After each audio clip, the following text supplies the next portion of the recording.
G'day and welcome to a special edition of the Cricket Show. This week we're marking the 20th anniversary of the World Series revolution. On yesterday's show we examined the issues that created the great split, met the key personalities and saw how they promised a new deal for both players and fans. $250,000 profit for the Australian Cricket Board then, and they refused the Australian players any form of bonus. And I think at that point a lot of the players sat back and said, hang on, we've had enough. $200, I've got $200 for playing in this test match. Multiply 12 by 200, you get $2,400. That's not a really good percentage of the gate takings. And I started to think, you know, Dennis is right, we aren't all that well paid. I phoned Kerry that night and said, hey, look, get me on the plane, I'm ready. By December 1977, all the talk was done. For World Series cricket, it was showtime. At first, it would take time for the crowds to accept what the Rebels had to offer. But as Mary Given reports, to win respect for their cause, the players put their bodies on the line with some of the most intense and entertaining cricket we've ever seen. So the first ball of the Super Test series between Australians and West Indians about to be bowled. World Series cricket history had begun, but who was watching? Just a few thousand people had strolled in for the first Super Test at VFL Park, and Kerry Packer and his deputy faced their darkest thoughts. I think we both turned to each other and made a similar comment at that time. But we didn't really lose faith. The first year of World Series cricket was like doing a field study in the role of the leper in history, that no one wanted to know you, that I can remember looking out the commentary box at these vast areas of grey concrete with very few people. And I used to joke to Brian Morelli and John Crilly at our very first game saying we could have supered the names and addresses of all the crowd. At our very first match there were so few.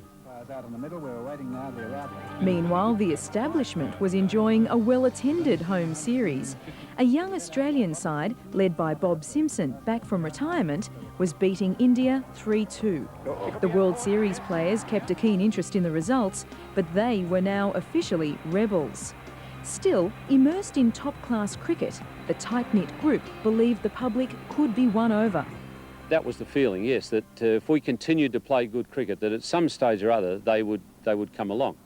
And particularly if we were playing a lot better than the Australian team.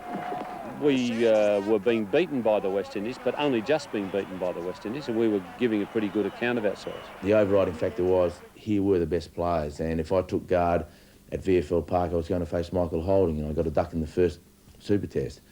And that was more important to me than making 73 against the second-rate Indian side with a second 11 or third 11 Australian cricket team. But those who gladly accepted the chance to play in the baggy green cap would today still defend their place in history. Well, I think they had the most talent, there's no doubt about that, but the public didn't perceive World Series Test Series as a true contest between two nations. They saw it as a private entrepreneur's promotion, and they were very suspicious of the whole thing.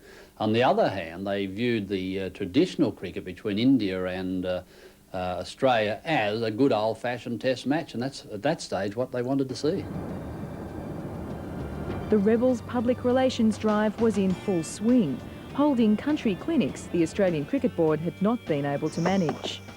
In your action, you were falling away, and your arm was up there. You were falling away towards cover. Perhaps World Series cricket's greatest product was the day-night match. Never before had the gladiatorial aspect of the sport been showcased at a time when people could relax and enjoy it. So we had women and children there instead of guys with coats and ties on, and it became a family affair, and night cricket helped. I mean, gosh, to be under huge 6 light pylons, floodlit, coloured gear, the chant, that was electric stuff. And to be quite frank, even though I was saying that I didn't like the West Indian colours because they were too really outlandish for my liking, the Australian gold has really shown up beautifully. The pyjamas, coloured uniforms that came to be used for one-day internationals, became the symbol of the brash, innovative competition, but were less than flattering to the players' egos. I think we were lemon, weren't we, or something? West Indies were the pink, and the other mob was sky blue. The first lot of clothing was shocking pink. Would you believe it? Grown men got on the cricket field. But I think if it was reverse psychology, it worked, because we were so motivated that no way we're going to lose and then be able to be called sissies. There were certainly no sissies on the pitch. The fearsome pace attacks of all three sides hastened the evolution of the helmet, embraced by most Australian players soon after a young David Hooks had his jaw smashed in just the second Super Test. The nickname for it at those times was your American Express. You never travelled anywhere without them.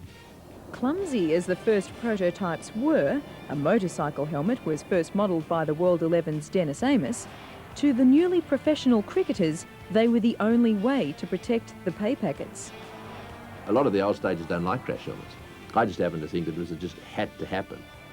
Danger, skill and conflict were now identified with World Series cricket. And in late '78, its anthem encapsulated that, promoting nationalistic pride, the stars of the game cementing their place in popular culture. Lily's pounding down like a machine. Pascal's making divots in the green. It still gets me going, that. It gave the fans and it gave the players a sense of belonging and ownership almost.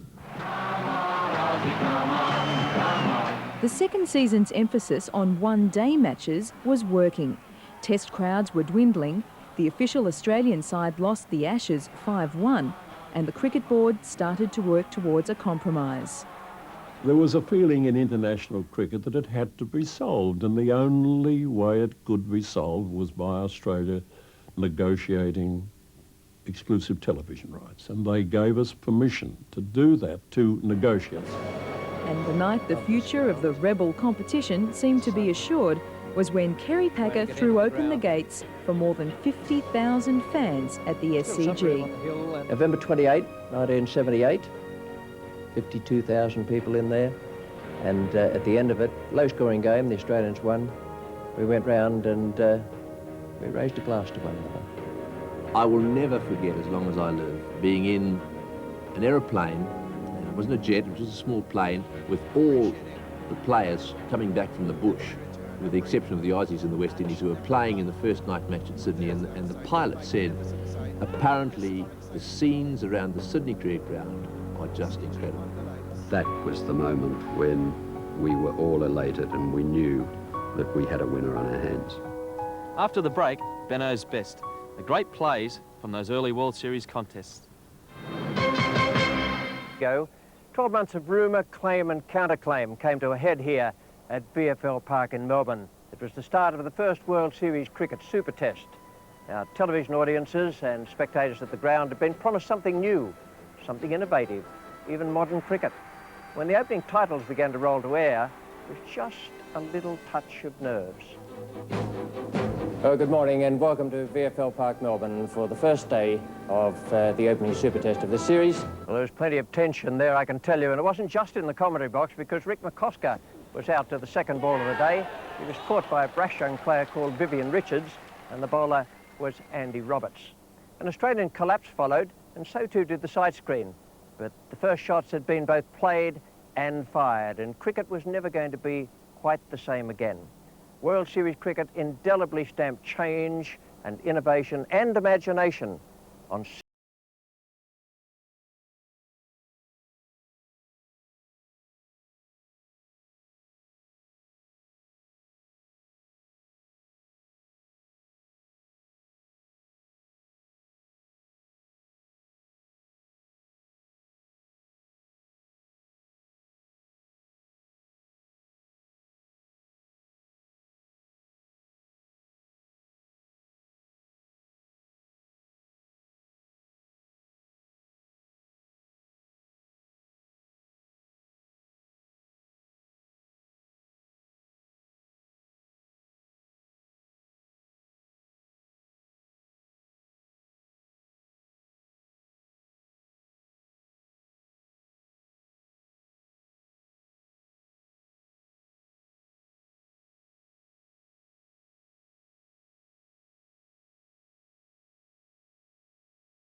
Great ovation, fine hand from Greg Chappell.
This is history being made in the game of cricket. The first time ever cricket is going to be seen on television, played under lights. And it's Len Pascoe to bowl the first ball to Barry Richards.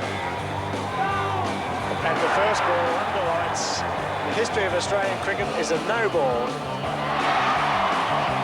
The Australians out in their gold colours. Australians look absolutely fantastic in the field in their gold-coloured outfits. Bowled in. Terrible shot by Viv Richards. The West Indies taking their chance and pick up a single to Wayne Daniel and then take their chance that Joel Garner can hit a boundary off the last ball. They've had their conference and will have decided that, or that Wayne Daniel goes for the doctor with this second last ball alone. He's hit it many a mile. He's 6 runs and it's over. A magnificent hit from Wayne Daniel. Mick Lyon pitching down the wet side. And look at the jubilation in the West Indian room, and rightly so. It's all bowling, but a great shot out of the ground at Beerville Park for 6 runs, and what a finish to a magnificent match.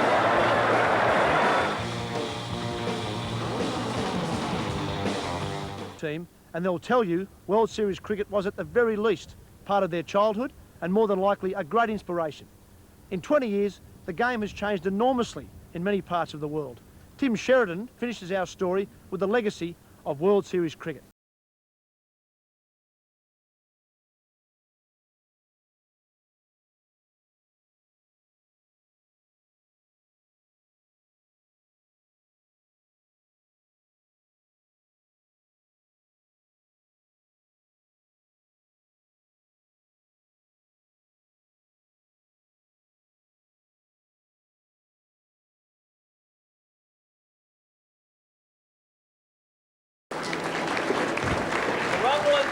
Ollie in here. All other tickets up the next entrance, thank you. Did you grow up on World Series cricket?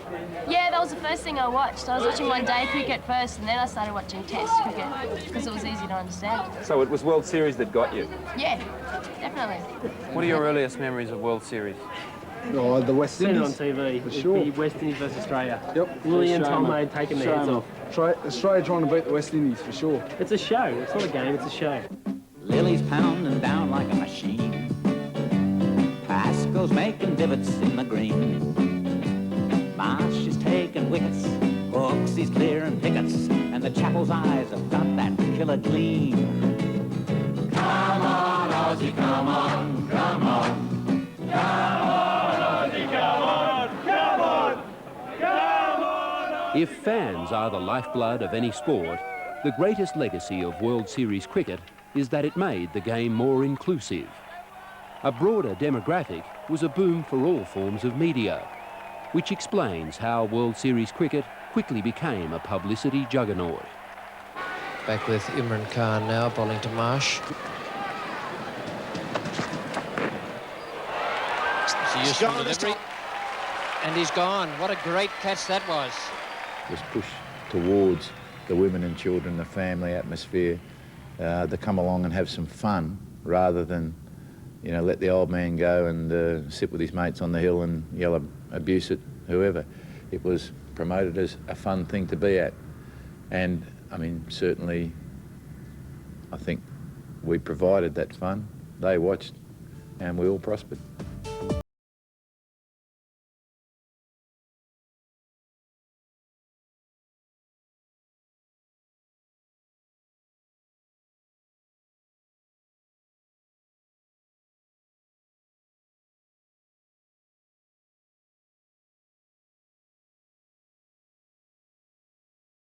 Of winning and the value of winning, and certainly from the West Indies team at that stage, it really focused our minds on really being professional. And he's bowled him right through the gap there. Magnificent ball from David Holding, from Michael Holding rather. West Indies cricket in particular, I think, benefited a lot because although we weren't banned at the very beginning of World Series cricket, the latter stages were banned. We were not allowed to play for the West Indies traditional team, and we really came alive and came together as a team during World Series cricket because of the professionalism that we formed during World Series cricket. And after World Series cricket, we just took that through into traditional cricket, and we became world champions. On the subcontinent, the one-day revolution is still at full steam. For India, Sri Lanka and Pakistan, the blueprint for this cricketing goldmine was always World Series. Well, we could have playing same kind of cricket what we were playing years ago. There would have been no further development in this game. But World Series cricket has done wonders for the world, for the cricket, and now it's a new technique which everybody is adopting. And this what I said. We are thankful to World Series cricket that they have shown us the new ways. Oh, he's got him, no problem. World Series cricket was full of innovation. Television had to match this pace. And that's why the way we see sport in our living rooms was changed forever. Quick years. Lose three. Ready for. Not a bad line. And it was my attitude that the driving force to keep these people going for 6 hours a day was to keep the chatter going, keep their minds on what they had to explain. And if I didn't know what they were talking about, the viewer probably had less chance. Well, I think he's got him. I think that's out. Off the hand of Harvey. Pollock, he's out the other end. Oh, it's all happening. But I think you'll find that Pollock will be run out off the hand of Ian Harvey onto the stumps. And World Series cricket taught the Nine network to be a network. It was the first product that all of the stations around Australia had to be involved in. And it did rub off into a lot of the other telecasts that we did here, such as Formula One, the Motorcycle Grand Prix, State of Origins, and all the other major footballs that we did. It was all having the same team work on all those products. It just advanced television coverage of sport now. World Series cricket probably gave us our system of two captains. In all likelihood, it gave us a few other players as well. Well, I think it inspired all of us when we were kids. We all wanted to be Dennis Lilly or, you know, Rod Marsh or one of the Chappell brothers, and so we went out to VFL Park and all that sort of stuff, and oh, man, it was fantastic. And it was really, really interesting now to catch up with the guys that were involved with it and talk to the players. They have a passion about playing it. They all say it's the best cricket they've ever played. World Series cricket had a cast of characters, and many gathered for the anniversary dinner late last year. The feel of this reunion was best summed up by Rod Marsh. We were part of a revolution which changed the face of the game, hopefully for the better, and I think it has been for the better, and I'm just very proud to be part of that. World Series cricket is that it proved cricket can embrace new ideas while retaining its traditional values. Today, it's enjoying a worldwide boom in popularity. It's down to go four! That's victory for Australia! What an effort! What a stroke! That wraps up this two-part special on the World Series Revolution. We hope you enjoyed it. Make a date to join the team next time for a regular edition of The Cricket Show. Today we leave you with these images of a revolution that helped make the game what it is today. See you soon.